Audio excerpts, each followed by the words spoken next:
तो इस एपिसोड की शुरुआत उसी सीन से होती जहाँ पर लियोजिन जियांग से मिलने पहुंच चुकी थी। जियांग तो उसे वहाँ देखकर थोड़ा सा शॉक था, क्योंकि थोड़ी देर पहले इन दोनों के झगड़े हुए थे, जिसमें लियोजिन ने जियांग को खत्म करने की धमकी दी। अब जियांग उससे कहता है कि लियोजिन, मैं जानता हूँ तुम मुझसे नाराज हो, मैंने ड्रैगन ब्लड कंज्यूम किया ये बात तुमसे छुपा के रखी, लेकिन मेरे अपने कुछ पर्सनल रीजंस थे। सच बताओ तो मैं वो ड्रैगन ब्लड कंज्यूम ही नहीं करना चाहता था, लेकिन मैं मजबूर हो गया। काश मैं तुम्हें सब कुछ एक्सप्लेन कर पाता, लेकिन मैं कुछ बातें तुम्हारे साथ शेयर नहीं कर सकता, और अगर मैंने ऐसा किया तो हम दोनों की जान खतरे में पड़ जाएगी। खुद मुझे कुछ भी हो जाए चल जाएगा, लेकिन मैं तुम्हें मुसीबत में डालना नहीं चाहता था। वही दूसरी तरफ जैंग कल्टीवेशन में बिजी था और तभी उसने देखा कि एंसेस्टर शी उससे मिलने पहुंच चुका है। वेल एंसेस्टर यहाँ पर क्यों आया था ये हमें थोड़ी देर में पता चलेगा। वही दूसरी तरफ जियांग लियोजिन को बताने लगा कि मुझे कुछ भी करके इस बैटल को जीतना ही होगा, और अगर मैं फेल हुआ तो हम दोनों भी मारे जाएंगे। जिस पर लियोजिन कहती कि पता नहीं तुम ये क्या बात कर रहे, हम चारों में जो मुकाबला होगा उसमें बस एक ही जिंदा बच सकता, इसलिए हम दोनों में से बस एक ही सरवाइव कर सकता। तो जियांग उसे बताने लगा कि मेरे पास एक तरीका है जिसका यूज करके मैं ये मुकाबला जीत जाऊंगा, और हाँ मैं तुम्हें भी उस मुकाबले में मरने नहीं दे सकता, और फिर जिसने हमारे लियो फैमिली का खात्मा किया है हम उससे मिलकर बदला लेंगे। मेरे पास एक अमेजिंग प्लान है, लेकिन उसके लिए तुम्हें बस मुझ पर भरोसा करना होगा, और अगर तुम्हें मेरी बातों पर यकीन ना भी हो तो भी हम दोनों को टीम अप होकर उन दो बंदों को मारना होगा। अगर गलती से मेरा प्लान फेल भी हो जाए तो भी मैं चाहता हूँ कि हम दोनों में से कोई एक सरवाइव करे, चाहे फिर वो तुम हो या मैं हूँ, ताकि हम में से कोई एक लियो फैमिली का रिवेंज ले पाए। वही दूसरी तरफ लियान ने इमॉर्टल जू को कुछ बताया था, और ये सुनते साथ ही वो बंदी काफी ज्यादा पैनिक हो गई। शायद एंसेस्टर शी ने कुछ ऐसा किया था जिससे ये बंदी परेशान हो गई। वही दूसरी तरफ लियोजिन जियांग से कह रही थी कि मुझे तुम्हारी बातों पर यकीन है, वैसे भी हमारी लियो फैमिली में अब कोई भी नहीं बचा, मेरे पास तो तुम अकेले हो, और मैं तुम्हें किसी भी कीमत पर खोना नहीं चाहती।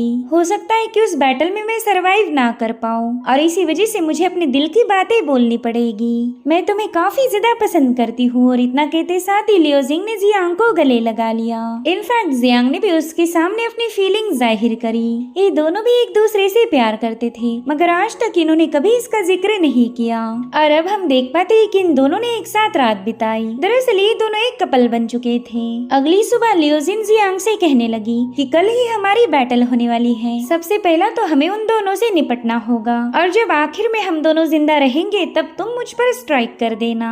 हम यहाँ पर आए इसलिए थे ताकि हम स्ट्रांग बन पाए। तो जियांग उसे अपनी तरफ पुल करते हुए कहने लगा कि मैं तुम्हारी हिफाजत करूंगा, चाहे कुछ भी क्यों ना हो जाए, कल के मुकाबले में हम दोनों भी सरवाइव करेंगे। और अब हमें अगले दिन की कहानी दिखाई जाती है, जहाँ पर जियांग बैटल के लिए तैयार हो गया। उसने देखा कि सीनियर लियान ऑलरेडी उसे पिक करने पहुंच चुकी है, तो भी फ्लाइंग कैरेज में सवार होकर अरीना की तरफ निकल पड़ा। अब अगले सीन में हम एंसेस्टर शी को देख पाते हैं, जिसे कि इमॉर्टल जू बता रही थी कि हमारे चारों कंटेस्टेंट पहुंच चुके हैं। तो एंसेस्टर शी ने उसे टेलीपोर्टेशन एरे को एक्टिवेट करने का हुक्म दिया, ताकि ये चारों बंदे उस अरीना में पहुंच जाए। वही दूसरी तरफ स्पिरिट बटरफ्लाई सेक्ट के मास्टर को भी पता चल चुका था कि यहाँ पर एक लाइफ एंड डेथ मुकाबला होने वाला है, लेकिन उस सेक्ट मास्टर होने के बावजूद भी एंसेस्टर शी के रास्ते में नहीं आ सकते थे। इधर इन चारों बंदों ने एंसेस्टर शी के सामने अपना सिर झुकाया। जैंग कहता है कि चलो फाइनली वो दिन आ ही गया जब हम अपनी अल्टीमेट पावर का यूज करके खुद को बचाने की कोशिश करेंगे। जिस पर वान्यू कह रहा था कि हार और जीत तो हम दोनों के दरमियान होंगी। अगर बात इन दो नमूनों की जाए तो इन्हें सबसे पहला रास्ते से हटाना पड़ेगा, और उतने में फेरी जू ने उनके आसपास मौजूद एरी को गायब कर दिया। इस तरह से इनकी लाइफ एंड डेथ बैटल शुरू हो चुकी थी। सबसे पहला तो लियोजिन वान्यू की तरफ रवाना हो गई, और इधर जैंग जियांग पर अटैक करने के लिए पहुंच चुका था। वो अपने पावर्स को एक्टिवेट करते हुए जियांग पर मुसलसल अटैक करने की कोशिश करने लगा, लेकिन जियांग उसके हर एक हमले को काउंटर कर रहा था। मगर फिर भी जैंग ने बड़ी आसानी के साथ जियांग को पीछे की तरफ पुश किया। जियांग समझ चुका था कि इस बंदे की पावर अचानक से ही काफी ज्यादा इंक्रीज हो गई। जरूर से ब्लैक ड्रैगन का ब्लड इस बंदे की बॉडी पर ओवर पावर हो गया। इधर जैंग अपने अटैक को रिलीज करते हुए कहने लगा कि हम दोनों के पास ढेर सारा वक्त है, आफ्टर ऑल ये लाइफ एंड डेथ मुकाबला होगा, तो हमने एक अच्छी फाइट करनी ही चाहिए। अब ये सुनते साथ ही जियांग ने अपने टैलिस्मान का इस्तेमाल करते हुए जैंग पर अटैक किया। हालांकि जैंग अपने डिफेंसिव एनर्जी से उसे काउंटर कर रहा था, और इस मूव के फिनिश होते साथ ही इन दोनों ने एक दूसरे पर मुसलसल वार करना शुरू कर दिए। वहीं दूसरी तरफ वान्यू लियोजिन पर न जाने कितनी सारी फायर बॉल से अटैक कर रहा था, लेकिन लियोजिन ने बड़ी आसानी आसानी से उसके हर एक अटैक को नाकाम किया।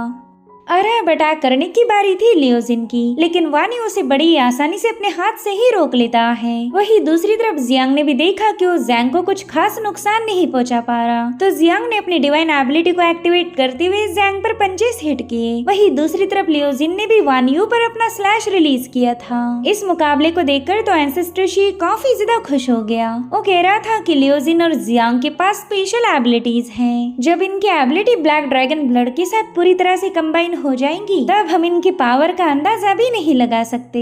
ये तो एक बहुत ही अमेजिंग कॉम्बिनेशन होगा। इधर वानियू ने देखा कि लियोजिन काफी ज्यादा तेज है। वो तो काफी इजीली वानियू के हर एक फायरबॉल के अटैक को डॉच कर रही थी, जो देखते साथ ही वानियू को थोड़ा सा टेंशन आ गया।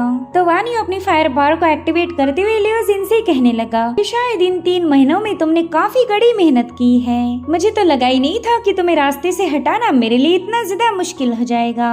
अरे वो अपने फायर पावर से लियोजिन पर एक जोरदार हमला कर देता है। हालांकि लियोजिन के पास स्पेशल रूट्स थे, जिसकी एनर्जी ने फटाफट से उस आग को बुझा दिया। अरे उसी एनर्जी के टोर्नेडो ने वानियू पर जबरदस्त अटैक करते हुए उसे जमीन पर पटक दिया। लियोजिन के इस हमले की वजह से वानियू काफी ज्यादा घायल हो चुका था। वहीं पर लियोजिन उसकी तरफ चार्ज होते हुए कहने लगी कि तू ये मुकाबला हार चुका है, और ये सब जैंग ने भी देख लिया था।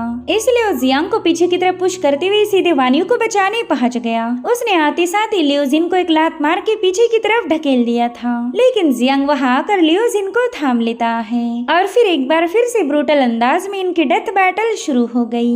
जियांग ने देखा कि वानियू लियोजिन पर हमला करने वाला है, इसलिए जियांग ने बीच में जाकर उस बंदे पर एक जोरदार लात जड़ दी। उसने लियोजिन से वादा किया था कि वो उसे प्रोटेक्ट करेगा, और आज जियांग उसी वादे को निभा रहा था। दरअसल जियांग ने जैंग को बाइंड किया था, और इसी वजह से ये लोग वानियू की धुलाई कर पाए, लेकिन जैंग अब खुद को आजाद कर लेता है। उसने देखा कि वानियू लियोजिन और जियांग के हाथों बुरी तरह से घायल हो चुका, और जैसे ही जियांग ने वानियू को लियोजिन की तरफ पुश किया, लियोजिन सीधे अपनी तलवार उसमें पियर्स कर देती है। हालांकि लियोजिन उसे खत्म कर पाई इससे पहले जैंग अपने दोस्त के पास पहुंच गया। वानियू कह रहा था कि मेरे दोस्त तुम एकदम सही टाइम पर यहाँ आए हो, लेकिन उसे जैंग का इरादा पता नहीं था, और फिर अचानक से जैंग ने वानियू के ट्रू एसेंस को एब्जॉर्ब करना शुरू कर दिया। अभी देखकर ही वानियू काफी ज्यादा पैनिक हो जाता है। उसे लगा नहीं था कि उसका ही दोस्त उसे धोखा देगा।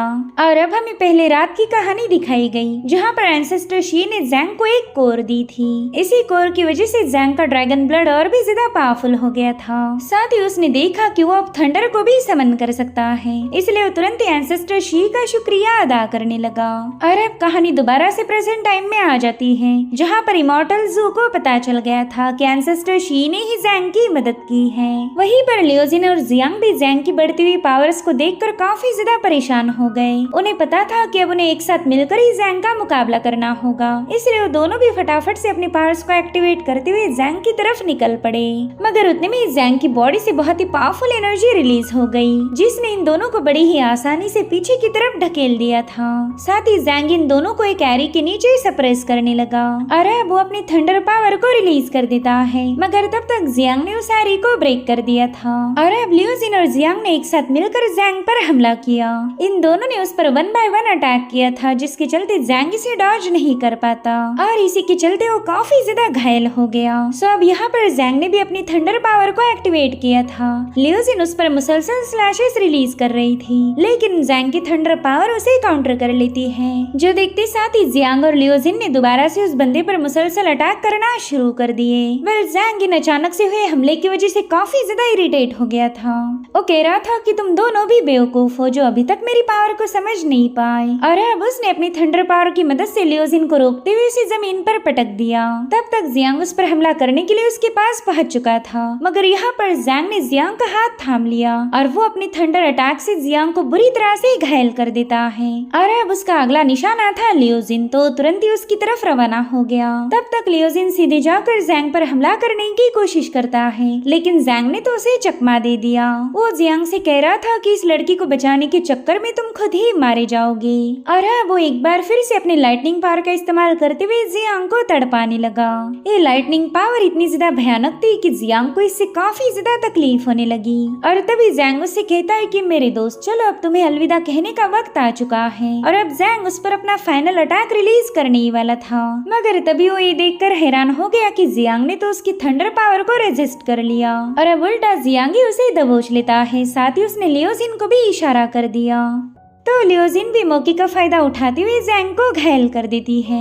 तभी जियांग एक बार फिर से जैंग को जकड़ लेता है। वो लियोजिन से कह रहा था कि बस इस बंदे पर फाइनल अटैक करो। जो सुनते साथ ही लियोजिन भी जैंग पर हमला करने के लिए निकल पड़ी। जो देखते साथ ही जैंग ने भी अपनी बॉडी से बहुत ही स्ट्रॉन्ग थंडर का एनर्जी फ्लो रिलीज कर दिया, जिसकी चपेट में आते साथ ही लियोजिन काफी दूर जाकर पटक गई। जैंग ने देखा कि लियोजिन तो पूरी तरह से एग्जॉस्ट हो गई, इसलिए वो खुश होते हुए कहने लगा कि चलो फाइनली मैं इस मुकाबले में जीत चुका हूँ, बस मुझे तो अब तुम दोनों को हेल में पहुँचाना होगा, उसके बाद ये डेथ मैच खत्म हो जाएगी। लेकिन तभी उसने देखा कि लियोजिन अभी भी स्ट्रगल कर रही, इसलिए जैंग सीधे जाकर उसके मुंह पर एक जोरदार पंच हिट कर देता है और फिर वो बंदा अपने लातों और मुक्कों से लियोजिन को और भी ज्यादा घायल करने लगा। लियोजिन तो ऑलरेडी घायल थी, जिसके चलते जैंग ने उस पर अपना डोमिनेंस साबित कर दिया और उसकी ऐसी अधमरी हालत देखते साथ ही जियांग भी खुद को संभालते हुए सीधे जैंग की तरफ निकल पड़ा। वो जैंग से कह रहा था कि तुम तो उस ब्लैक ड्रैगन के सर्वेंट बन चुके हो, मगर जैंग ने उसे एक ही फटके में दूर पुश कर दिया।